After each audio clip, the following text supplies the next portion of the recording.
जय शिवराय, जय भीम. आज 7 फेब्रुवारी आणि आज आपण त्याग, सहनशीलता आणि स्त्री शक्तीचे प्रतीक असलेल्या माता रमाई भीमराव आंबेडकर यांची जयंती साजरी करत आहोत. माता रमाई एका अतिशय सामान्य घरातील स्त्री होत्या, परंतु त्यांचे विचार आणि धैर्य अतिशय असामान्य होते. बाबासाहेबांच्या आयुष्यात जर माता रमाई नसत्या, तर भिवापासून बाबासाहेब डॉक्टर भीमराव रामजी आंबेडकर झालेच नसते.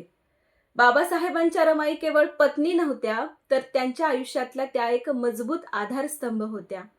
पोटच्या 4 लेकरांचा मृत्यू होऊनही बाबासाहेबांच्या कुठल्याही कार्यात अडथळा येऊ नये याची काळजी माता रमाई नेहमी घेत.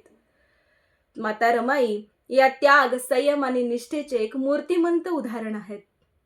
घर, कुटुंब, जबाबदाऱ्या सांभाळत त्यांनी बाबासाहेबांच्या प्रत्येक सामाजिक लढ्याला मूकपणे पण ठाम साथ दिली.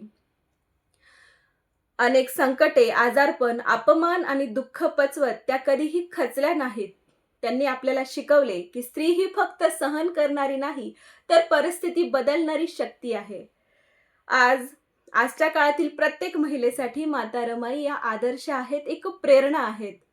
आज त्यांच्या जयंती दिनी त्यांचा आदर्श डोळ्यासमोर ठेवून मुलांना चांगले संस्कार दिले, स्वतः सक्षम झालो आणि समाजात समानतेची मूल्ये रुजवली, तरच त्यांना खरी आदरांजली ठरेल. माता रमाई जयंतीच्या तुम्हा सर्वांना पुन्हा एकदा खूप खूप शुभेच्छा. धन्यवाद.